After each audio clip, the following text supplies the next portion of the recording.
Розмови про культуру, спонсоровані святом Дня Незалежності, під гаслом «100 років боротьби за волю України від січових стрільців до АТО» 22 серпня в Centennial Park.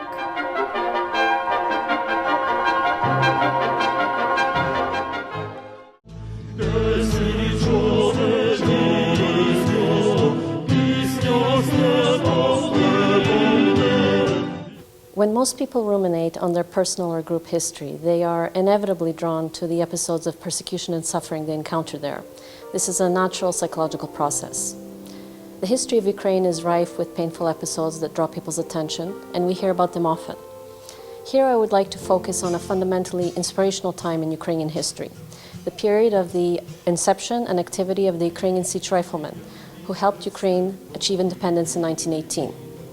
Many of us have heard of these brave men and, yes, women, but what do we really know about them? Professor of History Dr. Frank Sysyn will enlighten us. Who were the Ukrainian Sich Riflemen and what was the context of their formation? Ukrainian Sich Riflemen were formed at the end of 1913 and really in 1914 after the outbreak of the First World War. They were formed in the Austro-Hungarian Empire in the province Crown Land of Galicia, in which in the eastern half of that province, Ukrainians were the majority. And they were extremely important in Ukrainian history because they represented the return or restoration of struggle for a Ukrainian state. In many ways, we can say that the 18th century was the last century in which there was an attempt to form a Ukrainian independent political unity. That is the age of Ivan Mazepa. And after the loss of Poltava, and later even the aspirations for struggling, the Ukrainian emigres of the 18th century, and we can say finally ending in 1791 when Vasil Kapnis goes to Berlin to try and convince Berlin possibly to help Ukrainians. We can say the 19th century was a century in which the Ukrainian movement was concentrated on nation forming, that is, forming of a culture, spreading of the Ukrainian idea. But it was only in 1895, at the end of the century, that once again the idea that there should be a Ukrainian political independence comes to the fore among Ukrainian thinkers. At that time, because there were constitutional rights in Austria-Hungary, and although the province of Galicia was largely controlled by the Polish elite, Ukrainians were able to form sporting groups, somewhat paramilitary groups, Sich, Lug, and various others. And with this came the idea, as with the youth organizations such as Plast, that there should be a Ukrainian state. When the First World War comes then, Ukrainians are willing to fight in the Austro-Hungarian army if the government will allow them to have a legion or a group. The Habsburg government at this time needed support and was willing to allow such a formation, although it kept it to a really rather small group. That is, many more young Ukrainians wanted to volunteer, as they were volunteers, to join this Ukrainian formation, rather than to be just conscripted into the Austro-Hungarian Empire, the Austro-Hungarian army. That also meant that in many ways it was the intellectual, political elite of Ukrainians, although there were many people from village life as well who joined this military formation.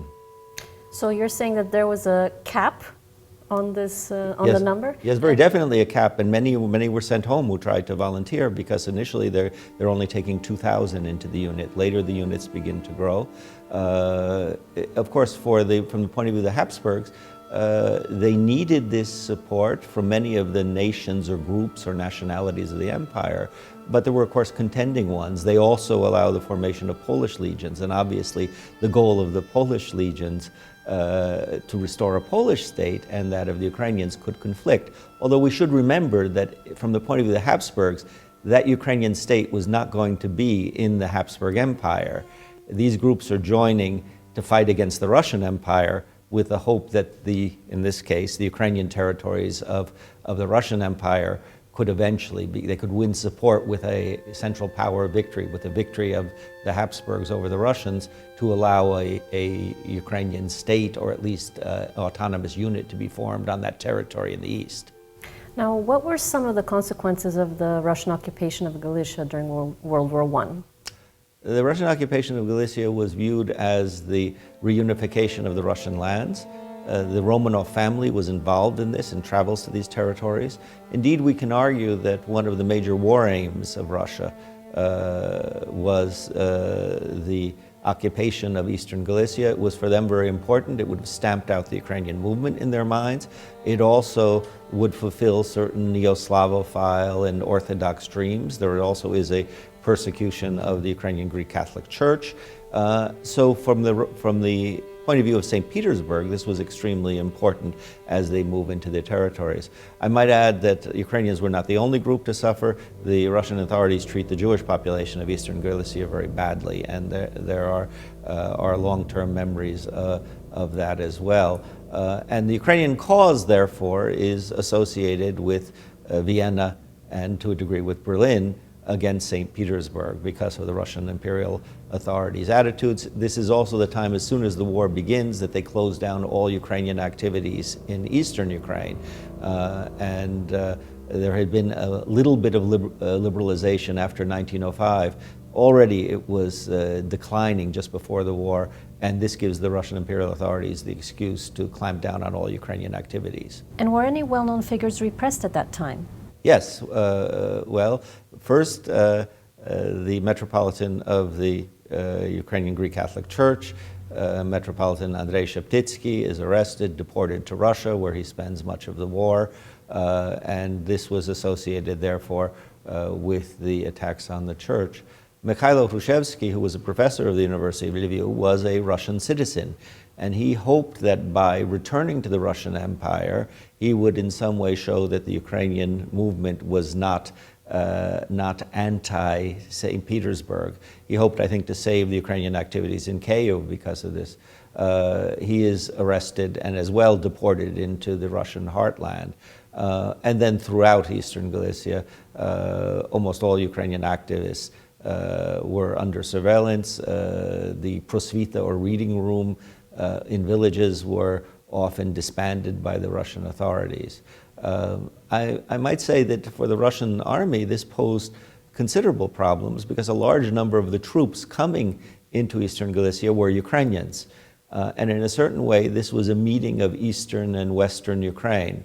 That is, for the first time, these people often came into contact, realized they spoke the same language, had the same culture. We have this very nicely described in the literary works of Vasil Stefanik, who shows how the Russian authorities' troops coming to a Ukrainian village see a portrait of Shevchenko. Generally, the portraits of Shevchenko were reasons for the authorities to move against you, and yet they tell a simple village woman whose sons have gone to fight for the Sich Riflemen that we respect the same Shevchenko that you do. And this, of course, is a beginning of understanding that there is a Ukraine that transcends the borders of empires. The veterans of the Ukrainian Sich Riflemen later formed the Ukrainian Galician Army. How crucial was this army in the struggle for the independence of Western Ukraine? Yes, the Sich Riflemen are still fighting in the Austro-Hungarian army in November, late October, early November of 1918. This is the point where the Central Powers are defeated, that in the last phases of the empire, although the imperial dynasty in Vienna had begun to give more concessions to Ukrainians, that the empire is breaking up into various national units. Ukrainians seized the march on this issue in many ways by declaring on November 1st, 1918, the existence of the Western Ukrainian Republic. I might add there already had been since 1917 the Ukrainian National Republic or Ukrainian People's Republic in eastern Ukraine. This surprised the dominant Polish authorities in Galicia, who were within 11 days going to declare not in eastern Galicia, but in the central Polish territories, a Polish state. And Poles and Ukrainians then come to a war over eastern Galicia, in which Ukrainians were the majority of the population, although not necessarily the majority of the population in the main cities such as Lviv. In this struggle, the Ukrainian Galician Army is formed, in which the best units, one can argue, come as the Sich Riflemen join them in this struggle and provide much of the leadership. The Ukrainian Galician Army at its height may have had as much as 100,000 men in arms. This was a tremendous mobilization of the population.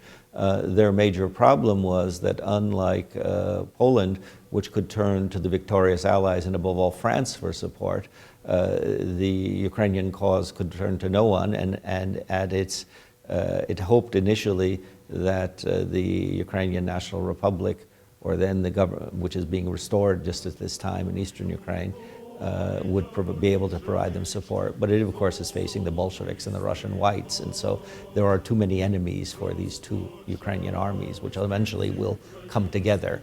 The Ukrainian Galician Army fights until the spring and early summer of 1919.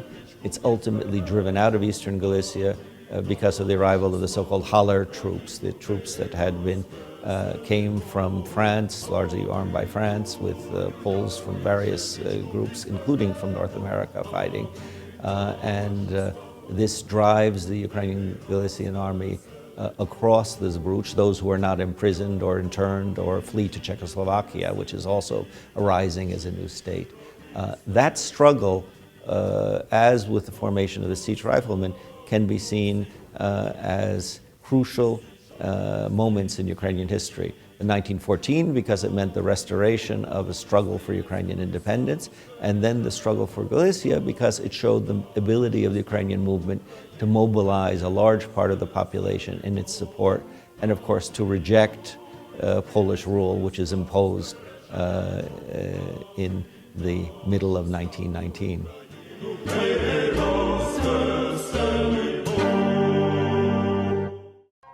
Розмови про культуру, спонсоровані святом Дня Незалежності, під гаслом «100 років боротьби за волю України від січових стрільців до АТО» 22 серпня в Centennial Park.